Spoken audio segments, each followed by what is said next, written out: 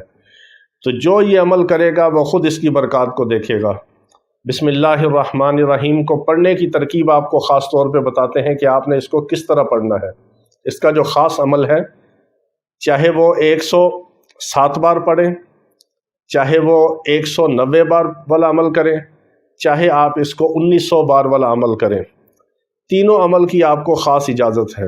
اگر آپ اس کا چلہ کرنا چاہیں تو آپ کومنٹس میں اپنا نام لکھ کے اور اپنے والد اور والدہ کا نام لکھ کے اس کی خاص اجازت بھی لے سکتے ہیں، یا واٹس ایپ پہ آپ صرف وائس میسج کر کے اس کے 40 دن کے عمل کی خاص اجازت لے سکتے ہیں۔ عمل آپ نے اس طرح کرنا ہے، اس کی پڑھائی کی ترکیب جو ہے وہ خاص ہے، وہ آپ کو کوئی عامل نہیں بتائے گا۔ اس کی ترکیب یہ ہے، اس طرح پڑھنا ہے: بسم اللہ الرحمن الرحیم بحق بسم اللہ الرحمن الرحیم۔ یہ اس طرح پڑھ کے ایک بار ہوا، بسم اللہ الرحمن الرحیم بحق بسم اللہ الرحمن الرحیم، یہ 2 بار ہوا، یعنی 2 بار بسم اللہ پڑھنا ہے، درمیان میں بحق کی پڑھ کے پھر یہ 1 گنا جائے گا۔ اس طرح اس کو 107 بار پڑھیں روزانہ بغیر کسی پابندی کے، یا 190 بار پڑھیں، یا 1900 بار پڑھ کے 40 دن اس کا چلہ کر کے اس کے عامل بن جائیں۔ تینوں ترکیبوں کی آپ کو خاص اجازت ہے، اور پڑھائی اس طرح ہے۔ یہ باموکل حاضری کا عمل ہے، طاقتور ترین اس کے موکلات ہیں، خیر و برکت کا منبع اور خزانہ ہے۔ یہ جو پڑھے گا وہی اس کی برکات کا مشاہدہ کرے گا۔ اللہ رب العزت اپنے نام کی برکت، لذت اور رحمت ہمیں عطا فرمائے۔ وآخر دعوانا ان الحمد للہ رب العالمین۔